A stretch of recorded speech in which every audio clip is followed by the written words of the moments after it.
మళ్ళీ రివర్స్ చేస్తున్నాం. ప్రకృతి సేద్యం, నేచురల్ ఫార్మింగ్.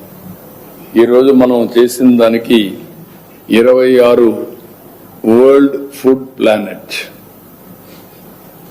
అవార్డు వచ్చింది. $1.5 మిలియన్. ఇది యునిక్ అవార్డు. అంటే దీనికి 20 లక్షల ఎకరాలు, 20 లక్షల మంది రైతులు ఇప్పుడు చేస్తున్నారు.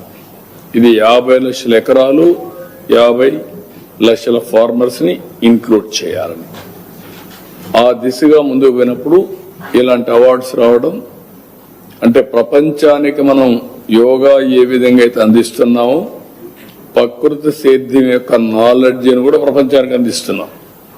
నిన్నటి వరకు అందరూ అన్నారు ఇది అసాధ్యం అన్నారు. సైంటిస్టులు అంతా కూడా దీన్ని వ్యతిరేకించారు, యూనివర్సిటీస్ వ్యతిరేకించాయి. ఇది ప్రపంచం మొత్తం ఆమోదించే పరిస్థితికి వచ్చారు. మళ్ళీ that is the biggest achievement from Andhra Pradesh మనం చేసిన పనుల్లో. లాస్ట్ టైం యోగా ఇక్కడ నుంచి మేము వచ్చాము, మీడియా చాలా బాగా ఈవెంట్స్ జరిగింది. ప్రధాని కూడా ప్రశంసించారు బాగా నిర్వహించారు. కానీ దానిపై కూడా వైఎస్ఆర్సీపీ ఆ రోజు విమర్శలు చేసి ప్రస్తుతం అంతా నీట్గా జరిగిన కార్యక్రమం. అంటే వాళ్ళు విమర్శ తప్ప వాళ్ళకి ఏం చేతనవుతుంది? విధ్వంసం, విమర్శలు తప్ప వాళ్ళ జీవితంలో వాళ్ళకి ఏమి చేత కాదు.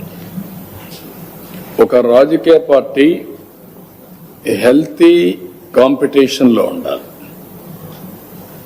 ప్రజలకు ఏది రైట్ ఏది రాంగ్ అనేది ప్రజలకు అర్థమవుతుంది. ప్రజలకు అర్థమైనప్పుడు వాళ్ళకి అర్థం కాకపోతే ఇంకా ఒకటే మార్గం, శాశ్వతంగా ప్రజలు రిజెక్ట్ చేయడం. ఒక రాజకీయ పార్టీలో గుర్తింపు రద్దు చేయడం. ఆ గుర్తింపు ఎవరు రద్దు చేయాలి? ప్రజలే చేయాలి.